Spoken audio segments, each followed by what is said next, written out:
চলচ্চিত্রের সামগ্রিক অবস্থা কেমন মনে হচ্ছে আপনার কাছে?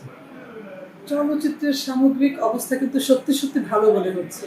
যেমন এই ঈদে যে ছবিগুলো রিলিজ হয়েছে, বিশেষ করে বরবাদ, জঙ্গলি, দাগি এবং প্রবাবলি চক্কর চক্কর খুব ভালো চলছে।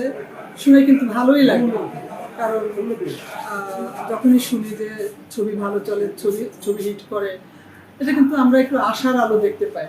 কারণ অনেক দিন যাবৎ চলচ্চিত্রের অবস্থা একটু বিষণ্ণ ছিল।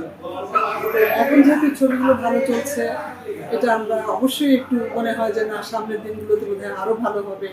এবং এই মানুষ তো আশা নিয়েই বাঁচে, আমরা কিন্তু সেই আশা নিয়েই সামনে এগোতে চাই।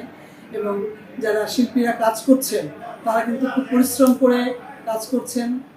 এবং আমাদের এখানে শিল্পীর সংখ্যাও কিন্তু এখন একটু শিল্পী সংকট চলছে। এর কারণটা কি? তারকা শিল্পী সংকটের কারণটা কি? ছবি চলে না, ছবি সবাই করতে চায় না, চলে না বলেই করতে চায়। যে কারণে আমার মনে হয় এখন যেহেতু ছবি চলছে, হয়তো তারকাও পাওয়া যাবে, শিল্পী, নতুন শিল্পী আসবে, পুরোনোরা কাজ করবে এবং এখন করছে, পুরোনো নতুন সব মিলিয়ে কাজ করছে। তো এতে আমার মনে হয় যে আমরা বোধহয় একটু ভালোর দিকে যাচ্ছি, চলচ্চিত্র বোধহয় একটু ভালোর দিকে যাচ্ছে, এগিয়ে যাচ্ছে, এটা আমার কাছে মনে হয়। অনেকেই বলছেন যে সিনেপ্লেক্সের মতো থিয়েটার সারা বাংলাদেশের থানা পর্যায়ে, জেলা পর্যায়ে হলে 200 বা 300, 400, 500 সিনেমা হল হলে সিনেমার ব্যবসা আগের মতো ফিরে আসবে। আপনার কি সেটা মনে হয়? হ্যাঁ, সেটা মনে হয়, কিন্তু সিনেপ্লেক্সে কিন্তু সবাই সিনেমা দেখতে পারে না।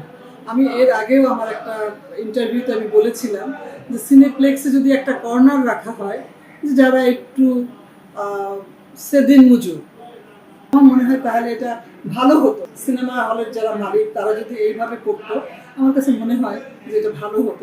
আপনারা যারা সোনালী দিনের তারকা আছেন, তো আপনাদের ওই সময়কার চলচ্চিত্রের অবস্থা বা সিনেমা হলে প্রচুর ছিল, অনেক তারকা শিল্পী ছিল। এখনকার সময় আর আপনাদের ওই সময়কার সময়ের মধ্যে পার্থক্য কতটুকু দেখেন? এবং সেই পার্থক্যটা কি মানে চলচ্চিত্রের কি বলে অবক্ষয়ের জন্য দায়ী? পার্থক্য তো অনেক, সত্যি কথা। পার্থক্য মানে সেই সময় আমরা যখন ছিলাম, সেই সময়টা আর এই সময়ের সাথে কিন্তু সত্যি কোনো তুলনাই হয় না। তুলনা চলে না, তুলনা করার মতো না।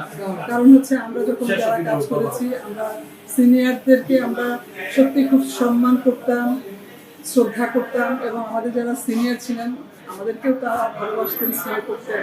এখন এইটার একটু অভাব আমার কাছে মনে হয়। আর তখনকার শিল্পীদের যে একটা পারিবারিক আবহ ছিল, সবাই মিলে একটা ফ্যামিলির মতো, একজনের বাসায় পার্টি হতো, আরেকজনের বাসায় হতো, যে এখন কি আছে ফিল করেন? হ্যাঁ, আমরা কিন্তু আমাদের সময় আমরা যারা কাজ করতাম বা আমরা যারা ছিলাম, আমরা কিন্তু এখনো সেটা করি। আমাদের সময় যারা আছে সবার সঙ্গে আমাদের যোগাযোগ, যাওয়া আসা, এটা কিন্তু এখনো আছে। এটা কিন্তু সত্যি কথা। তো ওই সময়ের সাথে বললাম না যে এই সময় আসলে তুলনাটা চলে না, অনেক কিছুর অভাব আছে। আপনাদের মানে সেক্ষেত্রে শিল্পী সমিতির কি কোনো উদ্যোগ নেওয়া যেতে পারে? সিনিয়র নতুন পুরাতন শিল্পীদের মধ্যে একটা মেলবন্ধন, সময়ের মেলবন্ধন। হ্যাঁ, এটা কিন্তু বেশ কয়েক বছর আগে এটা হয়েছিল।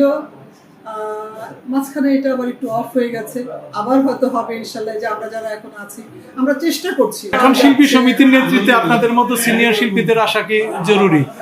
অবশ্যই, অবশ্যই জরুরি। সিনিয়র শিল্পীরা যদি না আসে তাহলে কিভাবে হবে? জুনিয়ররা তো আমাদের কাছ থেকেই শিখবে, সিনিয়রদের কাছ থেকেই শিখবে।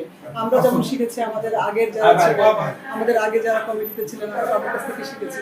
তো এখন যারা জুনিয়র, তারা তো আমাদের কাছ থেকেই শিখবে, আমাদের এই কমিটির কাছ থেকে শিখবে, আমাদের সবার কাছ থেকে শিখবে। তো এই প্রজন্মের শিল্পীদের উদ্দেশ্যে আপনার বক্তব্য কি?